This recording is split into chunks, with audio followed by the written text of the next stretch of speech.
तब तुम क्या पाओगे? पवित्र आत्मा से भर जाना, पवित्र आत्मा की सामर्थ से भर जाने के लिए यीशु मसीह ने कहा है।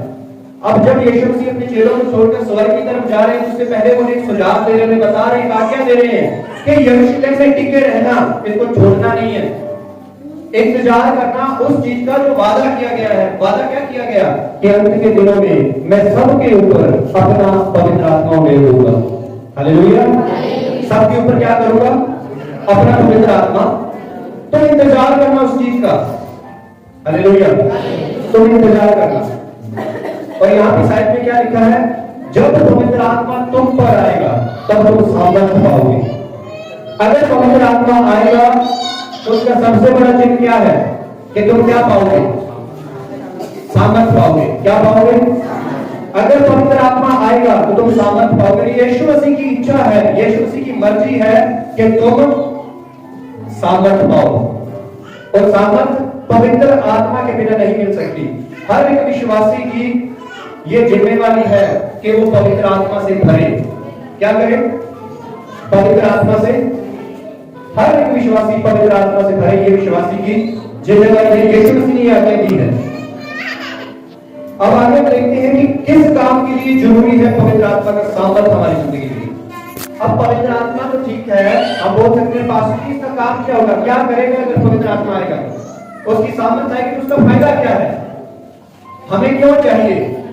हर एक व्यक्ति जो विश्वास के अंदर है, जो मसीह के ऊपर विश्वास करता है, उसे पवित्र आत्मा की सामर्थ की जरूरत है। वचन में क्या लिखा है?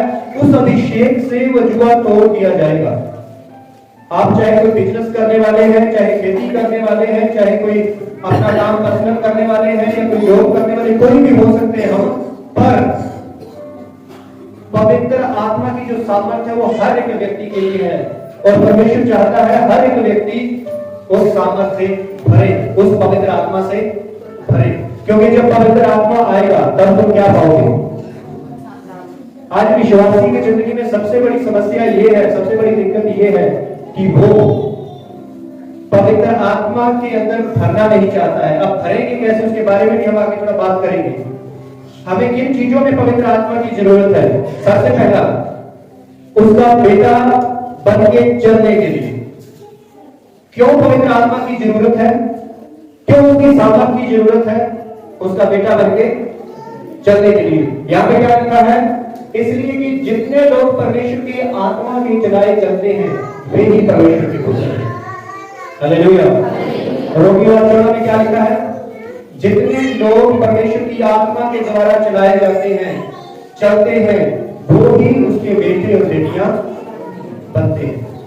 जब हम यूहन्ना पढ़ते हैं वहां पे एक आयत लिखी है कि जिन्होंने भी उसके ऊपर विश्वास किया उसने उन्हें अपने बेटे और बेटियां होने का अधिकार दे दिया। हालेलुया। बेटे और बेटियां होने का अधिकार दे दिया।